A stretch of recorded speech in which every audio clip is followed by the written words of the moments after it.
بسم اللہ الرحمن الرحیم۔ شروع اللہ کے نام سے جو بڑا مہربان نہایت رحم کرنے والا ہے۔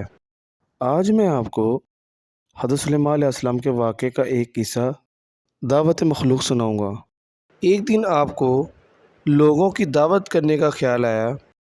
آپ نے اللہ تعالیٰ سے عرض کی کہ میں تمام مخلوق الہی کی دعوت کرنا چاہتا ہوں۔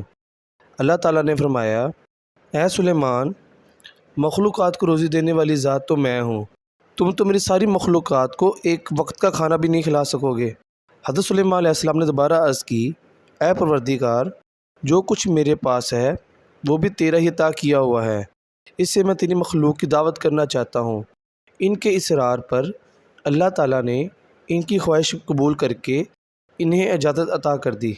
اللہ تعالیٰ کی رضا حاصل کر کے حضرت سلیمان علیہ السلام ایک بہت وسیع و عریض جنگل میں مخلوق خدا کی دعوت کا اہتمام کیا۔ انہوں نے جنات کو جنگل صاف کرنے اور وہاں صاف شفاف دریاں بچھانے اور مشرق سے مغرب تک کی تمام اشیاء خوردنی لا کر جمع کرنے کا حکم دیا۔ آپ نے ہوا کو حکم دیا کہ وہ فرش زمین کو اٹھا کر فضا میں معلق کرے، ساری زمین پر بسنے والی مخلوق اس دعوت خاص کا نظارہ کر سکے۔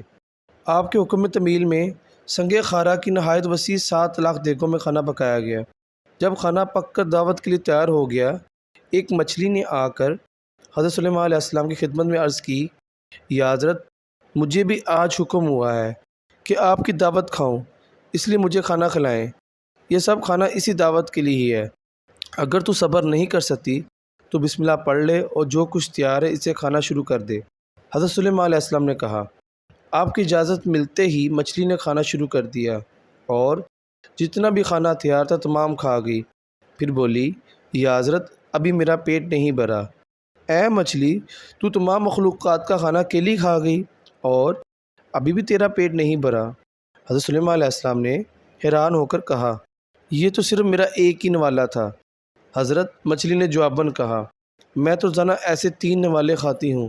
پھر مچھلی نے شکوہ کیا، حضرت، اگر آپ کے پاس دعوت کا پورا سامان نہیں تھا، آپ نے تمام مخلوقات خدا کی دعوت کرنے کا اعلان کیوں کیا؟